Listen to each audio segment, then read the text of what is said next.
Monday. Look, this is the biggest group we've had. So thanks everybody for coming.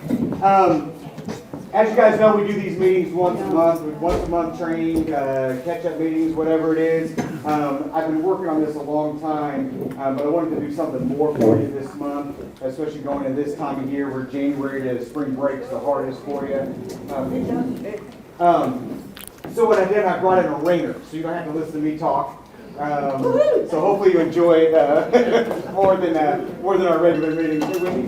A couple housekeeping things. First of all, most of you have a name tag in front of you. If you would, especially in the front row here, in the horseshoe, take a pen or the marker, the Sharpie, write your name on it, just in case you get called on for something. Second of all, if you could, please be sure to silence your cell phones. It's okay if you leave them on. We understand we're all adults here, but turn those off for me. And third, this is we're again on the all adult topic. We know that you guys have middays to get to, restroom breaks, things like that. Just get up and go. You don't need to ask permission or raise your hand or anything like that. So, what I want to talk to you about today, I have a friend of mine that is going to talk to you about positive mentality. Really, way back when Todd first came out of school, my job was I worked for a consulting company, really. And what I did, called RLUA, and what I did, I would go to different human resource departments in all kinds of different businesses in central Indiana, really all over Indiana, and I would do surveys with them. They would call me and say, we have this need. And I would go in and we'd do all kinds of research surveys with them to see what they needed for training. Most of this was leadership stuff, communication, delegation, stuff like that. So then I would go back to my office and I would pour over the data and I would come up with a plan and a program for them for training.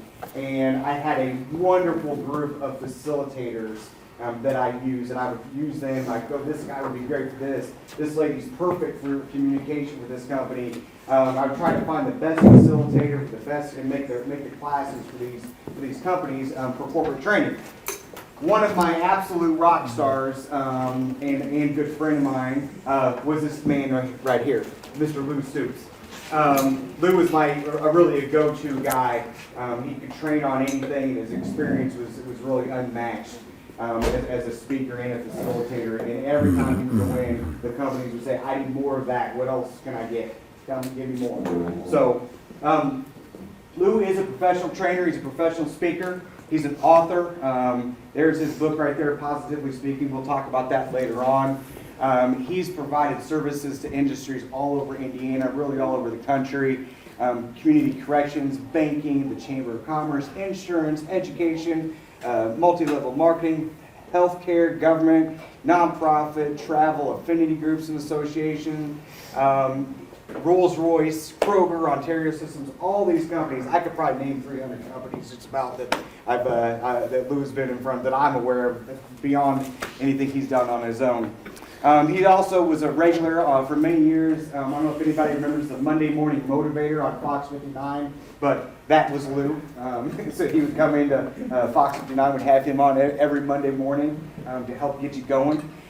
He was also had a show on the Bible Network where he interviewed Sam Schmidt, Tamika Catchings, Tony Dungy, Boomer, all these people. So what we have here is somebody with a lot of knowledge, and he's here to help you. And what you're going to find is Lou's not just today for you, he's kind of here forever for you from this point on. So he's going to give you his contact information, and if you ever need anything, just anything like that, he's going to be here to help you. So I'm not going to talk anymore. I'm going to turn it over, and if you could just give a round of applause for Lou Stoops. Well, it's good. Were very much fun, and I enjoyed them, and I'm sure you're going to be equally as enjoyable. I'm not going to bore you, I hope, with what you may preconceive when Todd mentions a positive viewpoint or a mental outlook. We all understand at our phase of life and what positivity is and what negativity is. And we've seen examples of both, and we've been both, and so on and so forth. What I'm going to share with you are really things to help you, and this is what I've titled this presentation, How to Be Your Best for Yourselves and for others. I think that's the longing everybody really has, to be their best. I mean, who wakes up in the morning and decides that they want to be at their worst when they go to work? Let's make this as miserable and as horrible as we can make it, because that's fun. Nobody thinks that's fun. And when somebody comes around you that's that way, you usually look for the exits. You want to do your best if you're thinking correctly about life and about benefit, not only for yourself, but for others. Family members, friends, people you work with, people you work for, people you do work that benefits, such as the children riding every day who see you, if you're a bus driver, first thing in the morning and see you the last of the day. You are Franklin Central to them. And you set a tone. I know sometimes we just don't think that we have that impact, but you know, if you've been doing this for a while, you do. You have an impact on these kids. It makes a difference in their life, one way or another. And so it's really important for us, no matter what we do, to seek to be our best. What I'm going to share with you today is going to be things that are practical, that can help you be at your best. They're what I like to refer to as just Monday morning principles, things that you can apply from the get-go, right at the first of the week. Things you can do and know and walk in that make a difference. It's not heady stuff. It's not stuff that we're going to throw out a lot of statistics or go on to what science says and all that kind of stuff. We're not going to do that. You're going to take an assessment in just a few moments. That's the easiest assessment to take that you can possibly take to help you understand, first of all, what your needs are in life, how you've been hardwired as a person, your personality style, what you're most comfortable being. We're going to look at that. And it's not going to be a complex thing that's going to require you to figure out whether you're a gazelle or an elephant or a mule or whatever other animal somebody wants to associate with you, or whether you're a certain kind of bird or anything. No. We're just going to be very basic. So you can walk out of here and saying, I'm like that. And I know a lot of people who are like this or like me. And that's going to help you, because you're going to find out not only about their unique styles and yours, but you're also going to find out about what those styles need in order to be at their best. And you'll be able to tell yourself what style you are. Nobody's going to point their finger and say, you're this, you're that. You know you. Now, you don't know yourself thoroughly. None of us really do. You know, the Bible makes it very clear that the heart is wicked and deceitful. Who can understand it? We don't even know ourselves. We don't get ourselves. We find ourselves sometimes doing things we didn't think we would do and not doing the things we know to do. Isn't that right? I mean, how did I get here? What happened on the way? We're like that. So it's important for us to understand ourselves the best we can. And that's what this assessment is designed to help you with. When you take this, you'll be able to know how to communicate with people at the point of their need, which is the best way to communicate with somebody. If you communicate with people on the basis of what you're all about, it's all going to be you. And you're not really going to get through. You're not really going to communicate effectively. You're not really going to be able to be your best and make a difference. So this is designed to help you. We're going to do that first. Then when we go from there, we're going to be looking at some things that will help us implement what we learn. And then the final thing we're going to look at is this last little quadrant up here that I'll deal with when we get to it, that tells us about the wealth that's in us, about our cash box, the kind of thing we carry around with all of our life that has all of the things we've accumulated in it that matter most, that help us succeed, especially in context to this meeting, in our jobs and in our personal relationships. Things that will really benefit us. So we'll get started. Let's pass out these assessments if we can. Appreciate you, Todd. You're a good American. There you go. This is a very simple assessment. You can see it right here. This is not some big fancy thing printed out. This is just a little thing here just to give you, for a few minutes, some insight into yourself that you will find will prove to be extremely accurate, depending upon your honesty with yourself.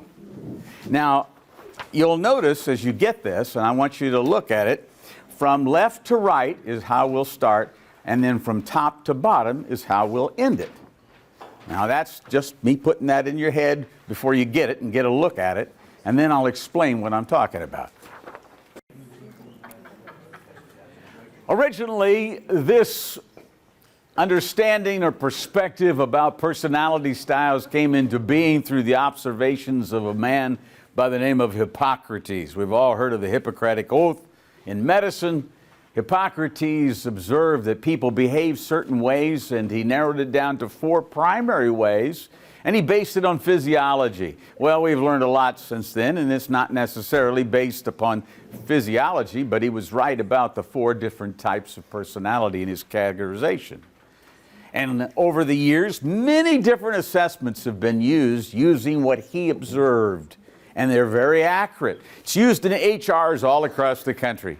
Has been for years, either just through training that the HR people go through, or people that do interviews where they understand the principles and they don't administer an assessment, or people who use assessment. Maybe you've taken half a dozen of these over the years. I don't know. But this is a simple Monday morning version that I like to use and that we've developed. And so it just takes a few moments, and it gives you some clarity about why you do the way you do, why you think the way you think. It's not complete. There are some other elements I'm going to share, but it gives you a great handle on this. Now, there are 4 different styles that we're going to look at as primary styles.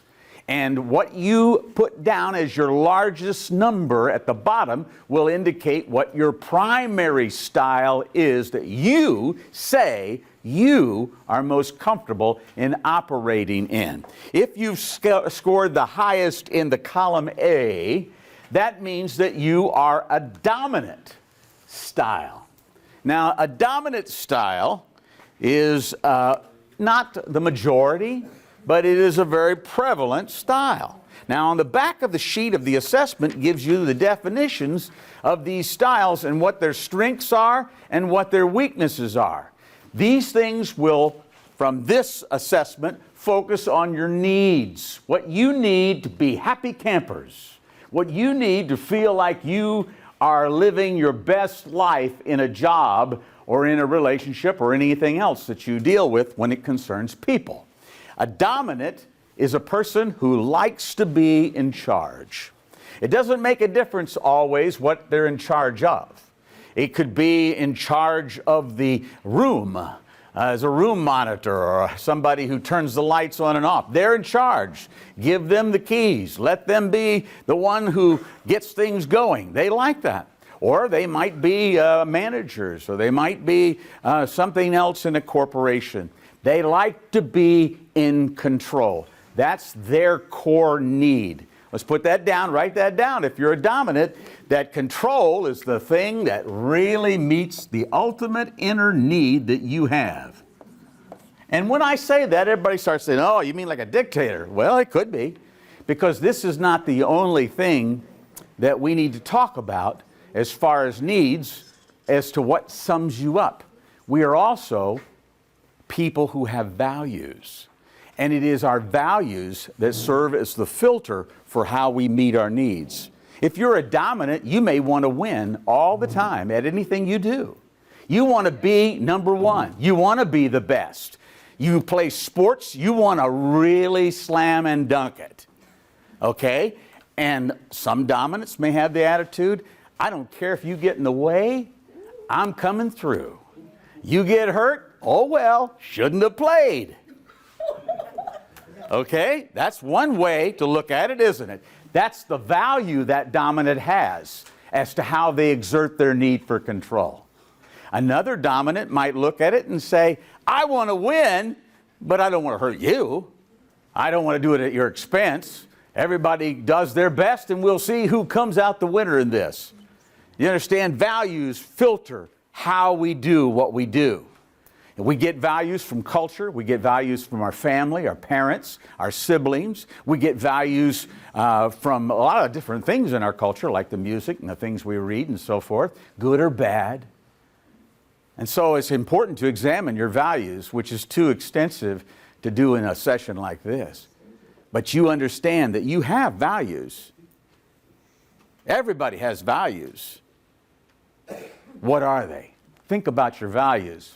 But right now we look at these, see these needs, and we examine the strengths and weaknesses of them. The strength of a dominant is that they're determined. They are goal-oriented, task-oriented. They are independent. They prefer to be the lone dog. Do you understand what I'm saying? They don't want to be micromanaged. Tell me what you want me to do. Tell me when it's due, and get out of my way and let me do it. That's a dominant. They want to win, and they want to show that they are capable. They want to prove themselves. They take a great deal of pride oftentimes in that I do it like no one else. I can get this job done. If they didn't have me there, they'd really realize what they're missing. They may not say it, but they think it. Dominants are independent, like I said. They like to do it themselves. They're optimistic. That doesn't mean that they're syrupy in their positivity. Oh, it's all going to be good. Unicorns and fluffy clouds. It's a nice day, a candy-coated day. Oh, they're not like that. But they are optimistic in the sense, well, if it isn't right, we'll make it right. If it isn't good, we'll make it good. We'll do what it's necessary in order to get the job done and done well. Okay, that's a dominant's motivation. That's that need of control that's coming through. That's a strength. They're practical. They don't deal in off-the-wall ideas. They think things through. Well, that won't work because this. They're not trying to be negative. They're just pointing out a flaw that they see that needs to be corrected. Dominants are decisive. They can make a decision, and they can often make it by the seat of their pants. They can make it quickly. Some people really have trouble making decisions. I don't know. What do you want to do? Well, I don't know. What do you want to do? I don't know. No, they're not like that. They know what they want to do and when they want to do it and what needs to be done, and let's get it going. They're productive. They produce. They really crank it out. They're confident and they're leaders. When there's a crisis in a company, people like dominance. When there's a crisis in a family, dominants are good anchors. Why? Because they're the ones that stand up if a fire breaks out and says, you and you and you out that door, you and you out this door, you go over here and open those two doors up and get that group out that way. They are telling everybody what to do and when to do it and how to do it. But when there's no crisis, don't be pushing me around telling me what to do. Winston Churchill was a great leader. He was a dominant. People rallied around him, always dressed to the nines, chomping on his big Churchill cigar. We shall never surrender. It was inspirational. But then when the war was over and the bombing stopped, they voted him out. See you later, alligator. We don't need that anymore. Dominants sometimes experience those kinds of things. They're great in crisis, and people do rally to them when trouble is in the air. Now, here are their weaknesses. They either are angry or they look like they're angry. Dominants don't always walk around with a smile on their face. I like to use presidents as examples of a dominant. Richard Nixon was a dominant, if you're old enough to remember Richard Nixon. He always looked, with his face, looked like he needed Metamucil. You remember him? Now, he didn't break into the Watergate buildings and cause that or instruct anybody to do it. But when he found out about it, he was a dominant. I will fix this. He's a fixer. And he broke the law in the way he fixed it. He sought to cover it up. And it was a weakness that led to his downfall. You see, dominants have a hard time turning off the control button. I got to make this right, which oftentimes leads to making it wrong. Okay? So a dominant is a person that is sarcastic when under stress. Now you understand something really important here. Your weaknesses pop up in your personality style whenever you are under stress. All of you. No matter what your style is, if you are under stress, that's when your weaknesses are most likely to pop up if you are not careful and aware of that. So the dominant, if he is not careful and aware of it, can be, or she, sarcastic. And they can cut people off at the knee and call them shorty quicker than you can blink an eye. They can be sarcastic and cause people to cry, grown people to cry, because they can be biting in what they say. And they say it with ferocity if they are under pressure. They tend to be domineering in their weaknesses. When stressed out, all of a sudden the dictator side does come out. I say so, that's why. I say jump, and you say how high. They can be proud. Domineerings like to win, and they often do, so they can sometimes in their weakness walk around with their chest puffed out, thinking, this is my turf, my kingdom. Now they can say that about family, they can say that about anything. Hobbies, they can be very competitive and they can be very proud no matter what the achievement's been in. And so you have to understand, you have a side to you like that. That's a weakness. If you're under stress, you can yield to it. Doesn't mean you do often. Doesn't mean you have to. You just need to know that side does exist. Not only are they proud, but they're unemotional. Sometimes people say they're just too stoic. They just kind of look like a statue. They don't show oftentimes the emotion. They may be very touched and moved by situations, but they don't feel like they can be open and vulnerable. If you know a dominant or you are one, sometimes you didn't know where they stood when things happened. They just kind of stared off at you or stood there. But that doesn't mean that they aren't feeling it. But it's a weakness. They don't know how to have that empathy sometimes that is necessary to help others that aren't necessarily their style be able to cope with situations that are difficult. They're not only that, they're crafty people. They're crafty in their weakness. And that's what Nixon was. He started getting crafty. He started plotting how to cover this up. But for some reason, it lapsed in his memory that there were tapes in the White House that he had installed that seemed to come back to bite him.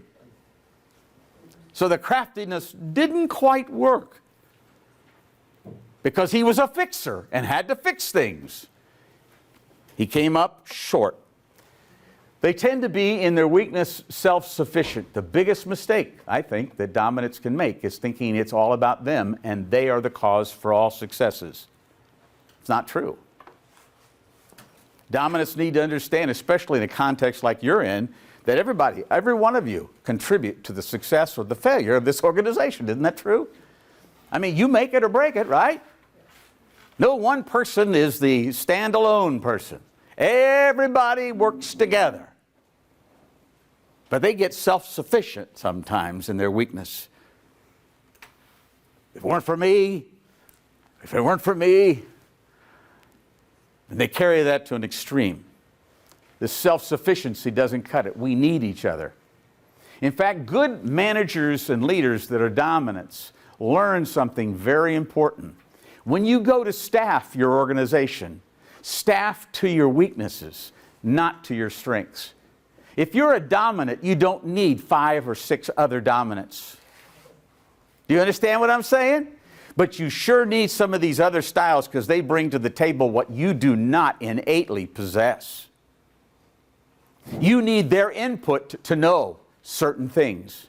And as we go through all 4 styles and you see those different things that each style contributes, you will see why we need each other.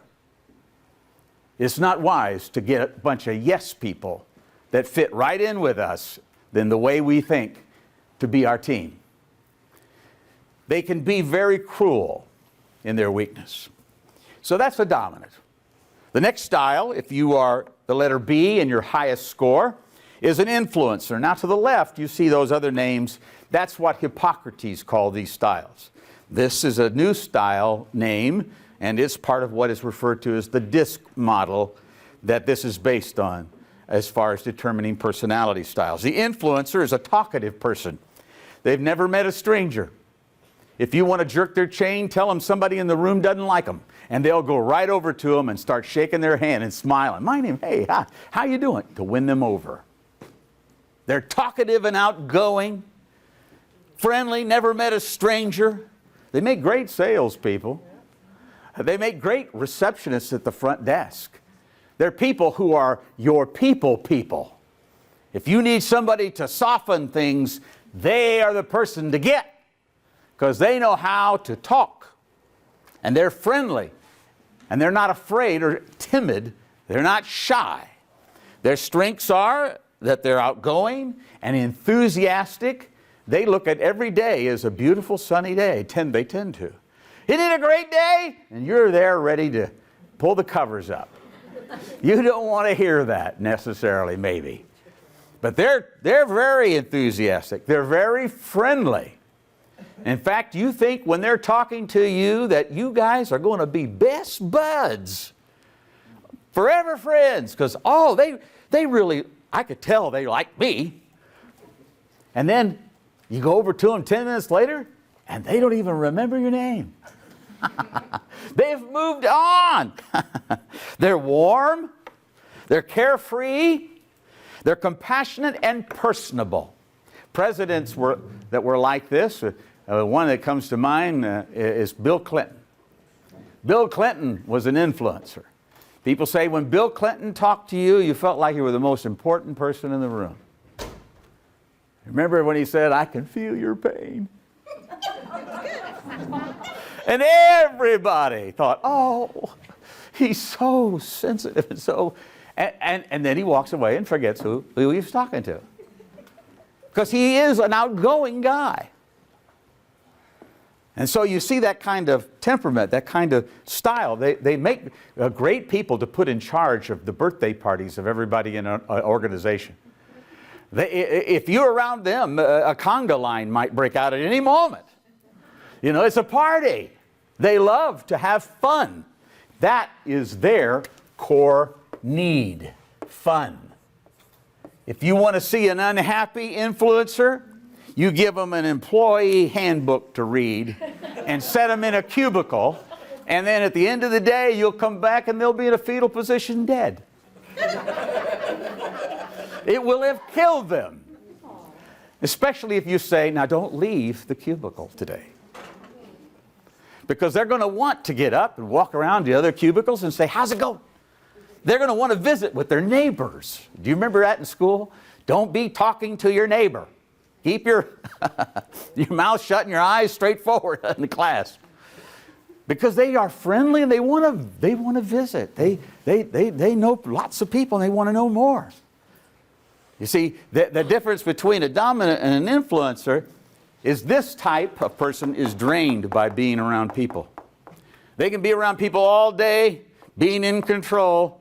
When they go home, they're burnt out from people. They don't want to talk to anybody else. They don't want to do it. Just let me alone. This person's saying when they come home after being with people all day, I want to go out and be with some people. Let's go out to eat. Let's go to a show. Let's go do this. They're very involved in social things because they just love to be around people.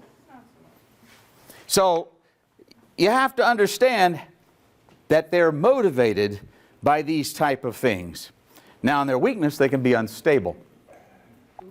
That means they waffle.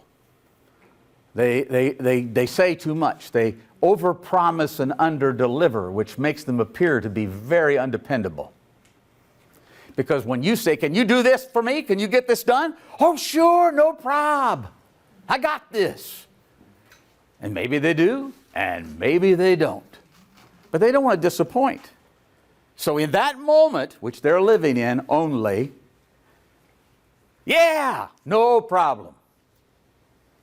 If you're an influencer, you have to watch that. It's better to say, well, I'm going to give it a shot. And what do you mean give it a shot? Because it involves this and this and this. You see, they're not very detail-oriented. Neither the dominant nor the influencer are very detail-oriented. So sometimes they'll say yes to things, especially the influencer, that they have not begun to even think about the things involved in actually doing this. And a manager is better served by someone who points out what is involved, what it's going to take. That's the only way to be able to analyze the doability, if that is such a word, of a project and the timeline set. So understand that about an influencer. Question them a little bit. Well, now, what's going to be your first thing you're going to tackle? How are you going to go about this? You see, that causes them to get into that groove of thinking it through rather than just jumping in and thinking, I don't know how I'm going to do it, when they think about it later. I'll do my best. Well, that may not be good enough after you've said, yes, no prob. So it's important to see our strengths and our weaknesses. They can be restless. They don't like to be bored. One of the most unhappy campers of all is an influencer who's bored. If you've got a spouse that's an influencer, you better do something. Let's go out to eat, even if you don't want to. Let's go see a movie. Really? Yes! Let's go out and dance, or because it's a very unhappy camper that gets bored when they're an influencer. So you have to realize that about them. They're restless. Things get boring quick in life, don't they? Now, some people like it. I'm just chilling. I'm just having a good time, they may say. But not the influencer. They're restless. And it can be really distracting. There's a weakness to that. They can be egocentric. It's about them. They're the shining star in the sky. They can be fearful. They're afraid that somehow people are going to look at them and think they can't do something.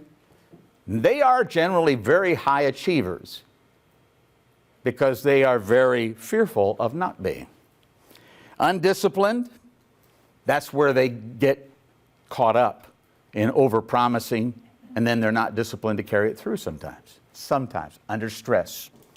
They can exaggerate. If you say, what did you do this weekend? Some person might say, well, I went to Walmart and not much else. But they're going to tell you a story. Oh, you wouldn't believe it. We saw this sale down at Walmart, and we went and we got us a hot dog, and we did this and we did that, and and they'll give it a story, and you'll think, my goodness, sounds like you went to Vegas. I mean, they can really talk, and so they tend to exaggerate, embellish, make it bigger than life, because they want to have fun in telling you what they did this weekend. They want to have fun with it. They want you to have fun. They're the life of the party. Now, they also are weak-willed sometimes. They get into trouble with this. This is one of those styles that is subject to peer pressure a lot of times, especially young people.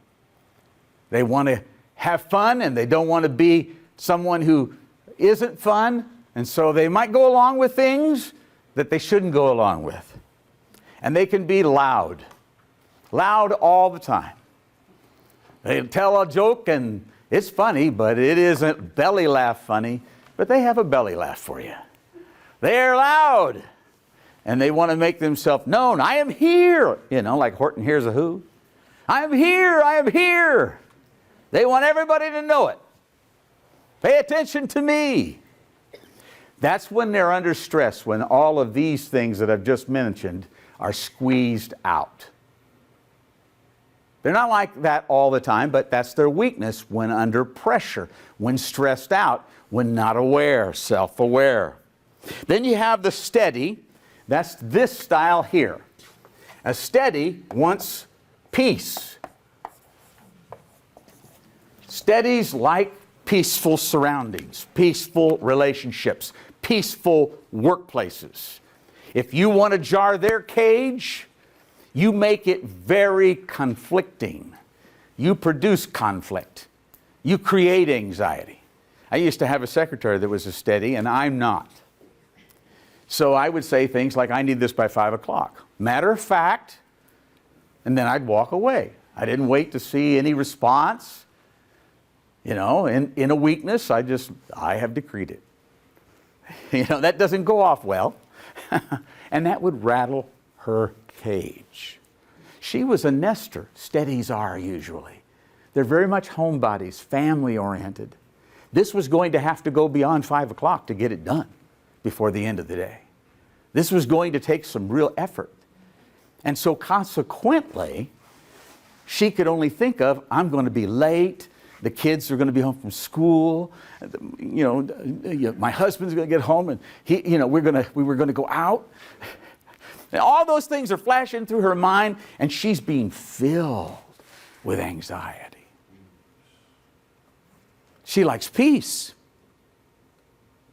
Now, when you're going to be a good boss, or when you're going to be a good friend, or you're going to be a good spouse, you have to always remember that the key to being able to relate to someone, no matter who they are and in what relationship you're in with them, effectively, is you have to step out of your style and into theirs.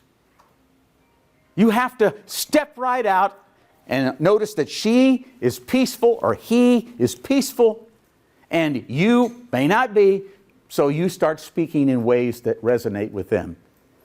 What I should have done was simply say, I'd like to ask you, I really need this today, and I don't know if it's possible. I don't know what your schedule is. I don't know what all you've got on your plate. But if it's possible, do you think we could do it today, or is it something that's going to take a little bit more time from your vantage point? You see, I'm making it so she now has some options. I'm not telling, I'm asking. I'm approaching her on the basis of her need. Now, she's conscientious. She wants to please, she wants to succeed, so she's not just going to blow it off and look at it as an opportunity to skirt something. She's going to give me the real scoop. Well, I think I can do it if I cut back on my lunch hour or something. Well, I don't want you to do that. I want you to take your lunch hour. So maybe we can make it for tomorrow, maybe mid-morning. You may work on it while you can today, but see if you can get it by mid-morning. I think we can make that work. Now, that would have been more appropriate, you see, not to rattle her cage, because it's of no value to rattle people's cages, devaluate them, and demoralize them so they don't produce well. Believe me, if you've got good people, you do what you can to retain them. It always costs more to recruit than to retain. And when you have valuable people, they're worth more and more to retain. And when you have people that you're in very close relationship with, family, you don't want to rattle their cages. You want to help them, and you don't want to make them anxious, because you don't want them to be unhelpful to you or to rattle your cage or to make you anxious. Do unto others as that you would have them do unto you. It's just a basic principle, isn't it? So these are the strengths of a steady. They can be under pressure, stingy, restless, stingy, indecisive, a spectator. They don't like to participate. I have a stepmother who's almost 100 years old. I've taken her with me when I've traveled in different places, even to Israel. And she was in her youth then, in her mid-80s then. And I took her with me, and I never knew she was there. Steadies are the kind of people that everybody has in their families, everybody knows, and they never hardly say anything, And people kind of take them for granted, yet they often are the glue that holds the family together. And we wouldn't have reunions in my family if it weren't for my stepmother. She's just that kind of person. But she's quiet, unassuming. And you even query her on it and say, well, are you okay? She said, oh, I'm having a good time. She haven't said a word, but she just likes to watch. She's more of a spectator than a participant. Have you got anybody in your family like that? Somebody who's just quiet, unassuming, the steady. Everybody else is fussing and fighting and going at each other with a fork. But she's a peacemaker, or he's a peacemaker. Now listen, everybody. We don't have to fuss and fight. They're just bringing it down to earth. They're the peacemakers. God bless them. We'd all be fighting with nuclear weapons if it weren't for them. They're the ones that keep things going. Now, President Ford was a steady. Ford took over after Nixon resigned, and everybody felt okay with it because he's not going to do anything really to upset the apple cart. And he didn't. They can be unmotivated and fearful and compromising. Steadies as children, and you have to watch this if you deal with kids. Steadies don't like conflict. They do not like it. They have a hard time saying no. They may be screaming no inside, but they have a hard time saying it. So they are the most susceptible style to peer pressure. Children that are steadies often get into trouble, big trouble, because they just don't want to have conflict. They don't come at you directly. They are not necessarily ever straightforward. If something's really wrong, the most you can depend on them for is to hint. They'll hint and let you know something is amiss. If they hint, time for your ears to perk up. This person has something that I need to be aware of. They're dropping emotional breadcrumbs and hoping that you have the sense to follow them.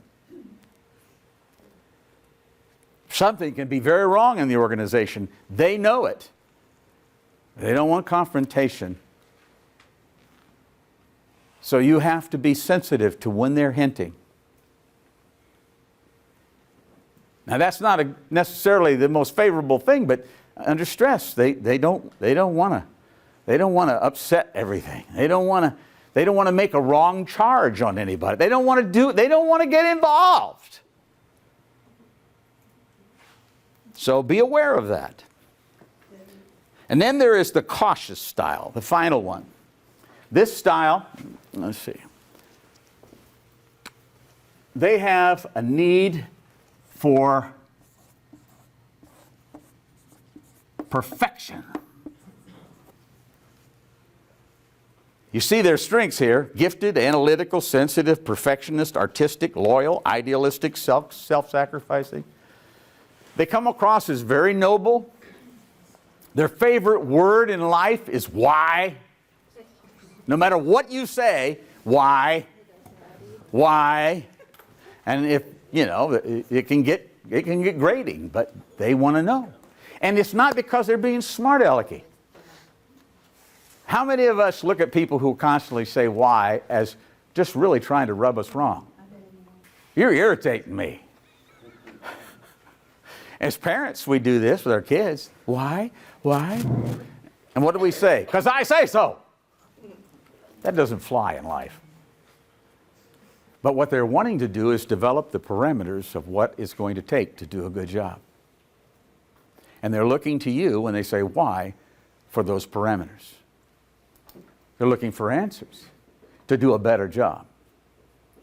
So give them to them.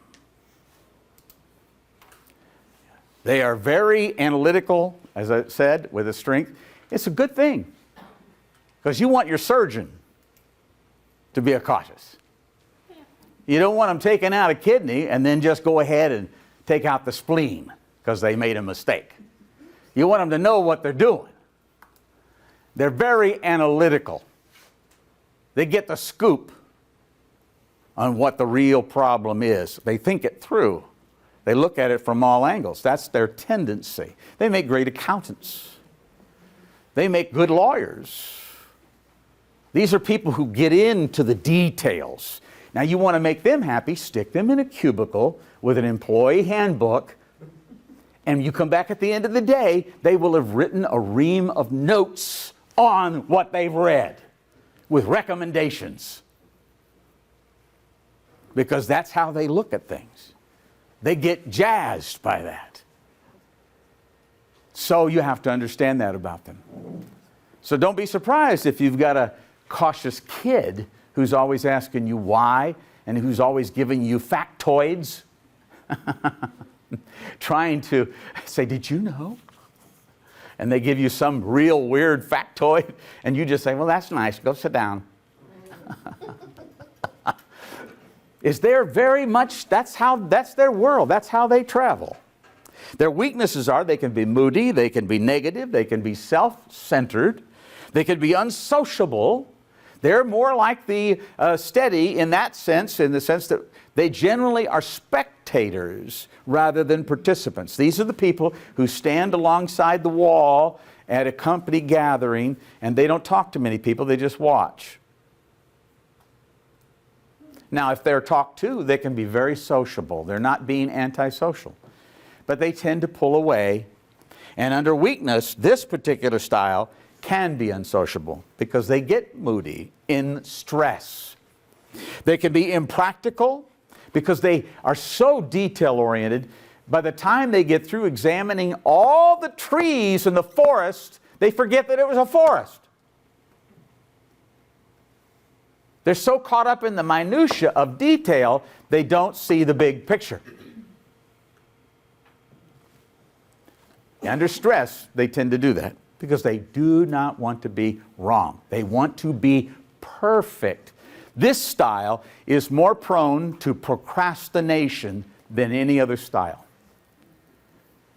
And that is because they fail to pull the trigger and do the thing until they're absolutely sure that what they're going to do is the perfect solution, the perfect remedy, the perfect action. And since there is no such thing as perfection in our day-to-day lives, they keep putting it off until they get it perfect. Do you see the debilitizing factor there? How that can just render them incapable of moving forward? If they get caught in that, under stress, that's what they do. You cannot be your best if you walk in your weaknesses. They can be very rigid and revengeful and unrealistic under stress and put pressure, and when you put pressure on them. They have good memories, and they don't get mad, they get even. They might put glue on the doorknob so when you try to come in, you're stuck there for a while. You know, I mean, that's an example, but they're gonna remember you. This person's a hurtful person. They said mean things to me, pushed me too far. They're not going to confront you. That's not their style. But if you aren't careful, in their weakness, if their values aren't what they need to be, they could be revengeful. There's a lot of people that are very much like this style and like the steady. Do you know the majority of the population are the cautious and the steadies? And that's probably a good thing ultimately, because we would be in war more than we are as a nation state if everybody was a dominant and an influencer. We don't want the majority to be all that, okay? But they are. These make up the majority of the population in the United States. Now, having said that, it's important to look at the other factor, and that is the value factor. Values. I said it already. Values filter how we express ourselves. The dominant is going to be a good leader. A good leader. They may not be the president of the company or the manager or anything else. They just may be an employee that's a good employee. And they're going to, when you give them something to be in control of, They're going to really be in control of it. They're going to make sure that they get their job done. It's going to be exactly what it should be, and it's going to be of the quality that's top-notch, the best. And if they have a value that they're not going to undercut anybody in their jobs, they're going to be kind to people. They got those kind of values, be nice. They will, and they'll control that. That's something we can control. And they're going to be happy doing that if they have the right values. So we have to be careful when we teach values, when we lead by example and show values on the bus or in the classroom or the workplace. If we have bad values, it doesn't make a difference what your personality style is. It's going to come across as this person's not a great person to be with. I'll talk more about that in a little bit. The fun person, sometimes it's just not fun. Accept it. Sometimes things are really pressure-oriented and you got to perform. The value here is get the job done. Peace. Some things are not peaceful. They aren't conducive to peacefulness. Accept that. Roll with it. Don't be alarmed by it. This too shall pass. It's going to get better. They have to have values that see beyond the obvious and the instant. They have to know that things aren't always perfect. Life's tough. Things don't always work out. There are going to be loose ends. Oh well, we learned something from this experiment, didn't we? That is a more realistic and mature approach. And they need values that embrace those kinds of things. We need them. Okay, having said that, I'm going to give you a way to change some of the grooves in your life. And when I say that, you think of water going down a mountain and how over time it gnaws a groove into the rock and creates rivers. And that's what we do and what we think end up doing over the course of our lives. We have certain grooves because of experiences we had in childhood, things that we've encountered as young adults, middle-aged adults, perhaps senior adults. We experience things that tend to be go-to points and reference points to the point of really misleading us. Here's the way you can change yourself when you get caught in that kind of rut. It's called, in psychology, rational emotive behavioral therapy. That sounds real heady, doesn't it? It can be boiled down to three simple words. Rational means to think. Emotive means to feel. And behavioral means to take action. So let me tell you something. What you think determines how you'll feel, which will determine what you'll do. Always. You don't do things that you haven't thought about. You may say, well, you mean, what about impulsiveness? Well, all that stuff is triggered by thoughts. All of it. It is the thinking that we have come to accept in our life that led us to feel certain ways. If I tell you things that are negative and harsh and hard, maybe when you're little, young, and it hurts you and you get that emotion bruised all in you, you may start to think about it. Somebody told me I was a loser. I wouldn't do this or I wouldn't do that. Somebody put up seed in you, maybe, or some experience. Could have been anything. Could have lost a parent, could have lost somebody in your life. And that causes a thought that becomes repetitive in your head. And it leads you to feel things. If you think you're not a winner and that you don't have enough good gifts to do anything, and you can't do this and can't do that because so-and-so said you weren't smart enough or you weren't this or you weren't that, and you think about that enough, you come to accept it, and when you come to accept it, guess how you'll feel? You'll feel like that. Now, some people medicate those feelings to keep them from being so gnawing that they eat their lives up. But you'll start to feel that way about yourself. That not necessarily is grounded in any real situation or reality at all. And guess how that'll make you act? People that are depressive in their outward demeanor aren't depressive in their outward demeanor because it's just the way they're acting today. It's the way they feel about themselves. Why do they feel that way? It's because it's the way they think about themselves. Do you see that connection? So to change the way you do and the way you feel, it must first start with how you think. You need to think new thoughts, good thoughts, positive thoughts. Why not? The positive is true. Well, so is the negative. But it doesn't have to be the dominant thing you embrace. Embrace the positive. Instead of saying, why me? Why would anybody pick me? Why not you? Why not me? You know, I may not be the best at something, but I can do it. Why not me? That's a much better way to think about yourself than to think, why me? We joke about that, you know, get over your bad self. You know, you need to move on. Think different things. Somebody may have been putting you down for years. You know, I don't know. None of us know each other's trajectory in life, where we've come from, what we've seen, what people have said to us. It could have been in marriage. It could have been as a child. It could have been in a workplace situation. I remember when I first entered the work situation, and I worked for a hospital in the laundry, and I handled some of the worst things, you know, the laundry. And back in the day, there was no rules for anything, you know. I mean, it wasn't like it is today in workplaces. And so, I was a teenager. I was working 15 years old in a hot laundry at a big hospital.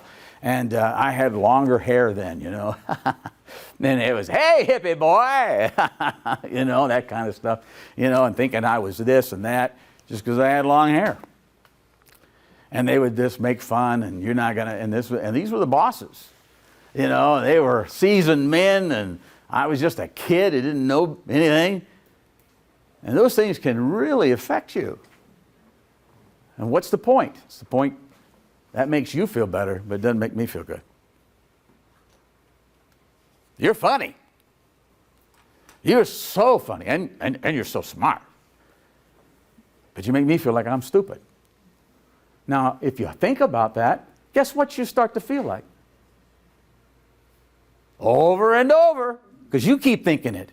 You keep playing it back in your mind. We have in our brains what is called the reticular activator. It records everything that takes place in our life. Now, when I say that, it doesn't mean you're going to have a superior memory. It just means that it is so sensitive that when a fly lands on your forehead in the middle of the night when you're sleeping, that part of your brain takes note of it. Isn't that amazing? And for some reason, it has kind of a way of taping things that are negative, that come up, emotions that come up, and we think about them, perhaps years later. Perhaps years and years later. And those things play over and over until you just accept that as reality. And then you start walking around like this and thinking, I'm never going to amount to anything. I can't get a better job. I can't do that. I couldn't do that. You know? But that's not true. It's not. There's people that didn't have any education, any experiences you've had, didn't go anywhere that you've gone, that done nothing compared to what you've been able to accomplish, as minute as you think it is, that rise to great heights. So we have to get beyond that thinking in order to feel differently, in order to do differently. And in order to be consistent with our values, we have to be what I call, and this is a key word, congruent. Congruence is when your values line up with how you live. If you take a job and you are asked to compromise or violate your personal values, I'm not saying what society says you should be or think or do. I'm not saying anything that anybody puts on you. I'm saying your personal values. You may have a real conviction. I don't want to be a liar. I don't want to be a liar and lie all the time. But you take a job where they expect you to lie. That's the job. Maybe in sales, maybe in something else. And you don't want to, but you need a job. Do you know that if people do that for a lengthy period of time, and it's not a great length, they will become physically and emotionally ill? If you're in a situation where your values are being surrendered, your personal values, you're going to feel so lousy, it's going to take a toll on your health. So when we talk just wellness, we see that that's a waste, isn't it? Better to get out of that situation, because it's what people call all the time a toxic environment. And if you have people, they're constantly pressing you and pushing you on the area of your values, it will take a toll on you. Understand that. So congruence, when your values line up with your life rather than incongruent, that's the key. And it's a key to being able then to choose to think, to feel, and to do in a positive way. These are all interconnected. Which brings me to the final piece I'll just talk about briefly, that I call the cash box.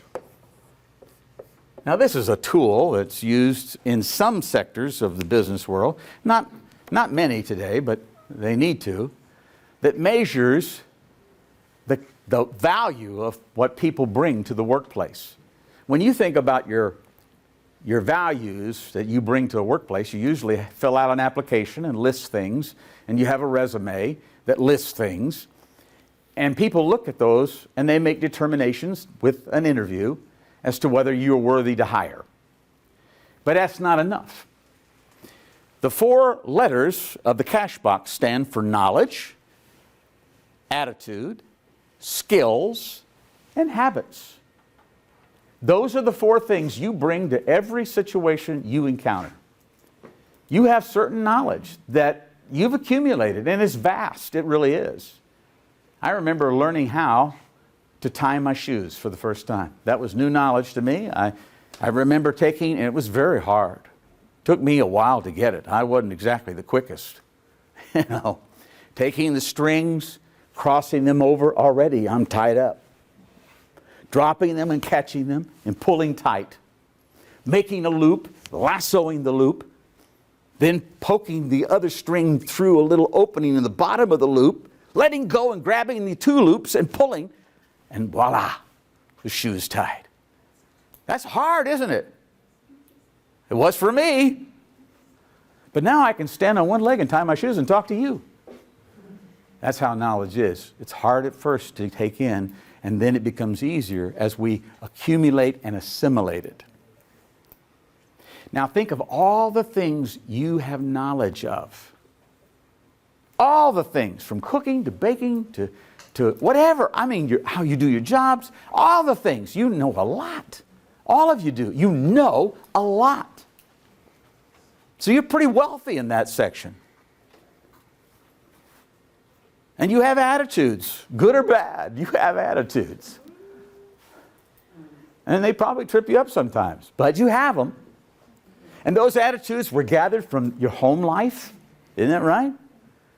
You have the attitudes, and maybe you have attitudes about money. My mom she was one. I was raised in a single parent home, and she was one who could walk in any place and get anything she wanted on a credit, and she never was behind. They gave her anything she wanted because she paid it off early. She just was that way. She was frugal. When she passed away, I think I had an $11 bill to pay. That's the way she was. She handled money because she didn't have much. And she had that attitude, and you don't expand without money in hand. You squeeze that dollar, okay? So it carried over. Have an attitude that's good. You have many. What are they? What are your attitudes about people, about work?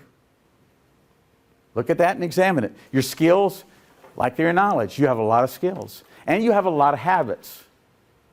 Okay?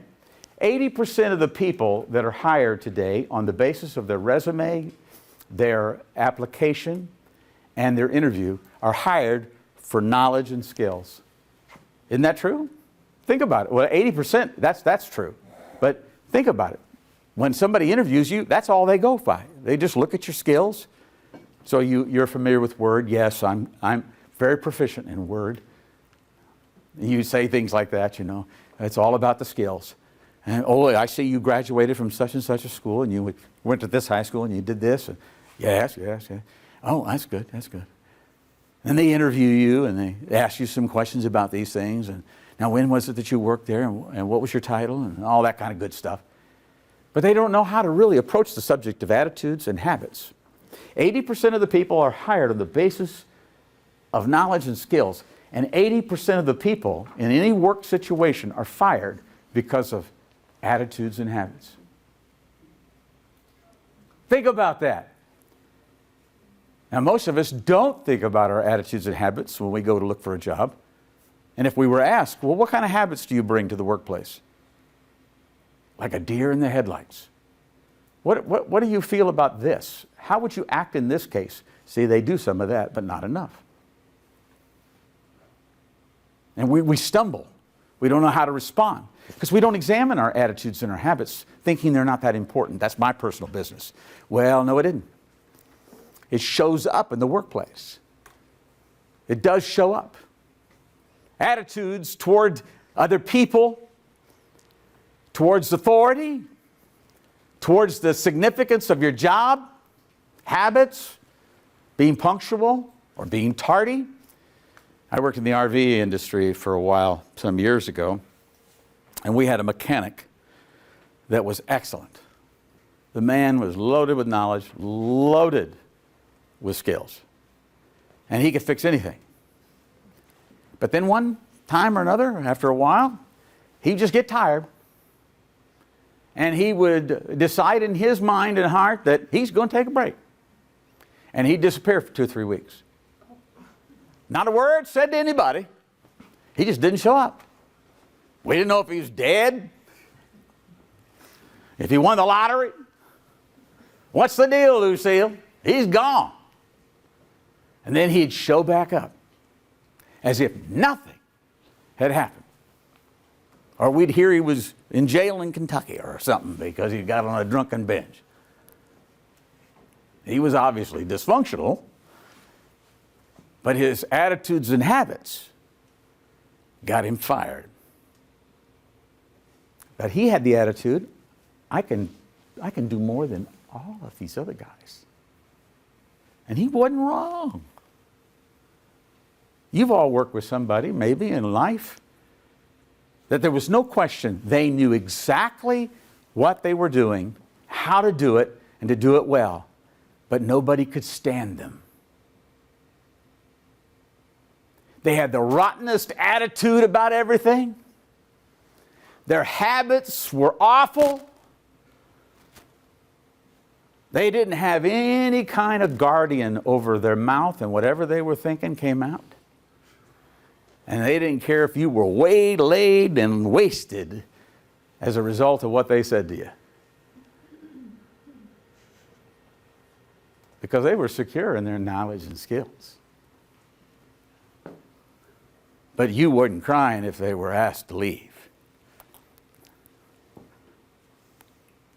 So you see, that cash box to be really valuable has to have all 4 quadrants equally tended to. You have to make sure that you're a well-balanced whole person, even if you've traveled a while in life. You think, well, it may be too late. No, it's not. You need to focus on your needs in life because that's to your benefit. Make sure that you walk in these personality styles with these unique perspectives in a way that meets good values that you've cultivated in your life. And you need to examine why you do what you do from time to time by thinking about it so that you'll feel differently, so that you'll do differently. And you need to pay a little attention to how valuable you truly are and try to grow what's in that cash box. See, that's the wonderful thing about a cash box. You can add to it and make it more valuable. And that you should do. Because that makes a difference. It makes you your best. And when you're your best, it's not just for you, but it's for your spouse if you have one. It's for your children, your grandchildren. It's for people that you have in your friendship circle. It's for people you work with. People feel better for being around you and knowing you. You make a positive difference. And that's a lot better than just living an existence. Well, I hope this has helped you. I hope it's made a difference. I hope you take away some insights into it, and I thank you for being here today. Thank you. Thank you very much. I have an evaluation I'm going to pass around, and you can fill it out. There's a place for you to write legibly your email if you're interested. I'm sending out an email every Monday, a Monday motivational email to those who want it. And if you don't want it, you don't have to put your email down. And that's as simple as it gets. And I'll be glad to do that.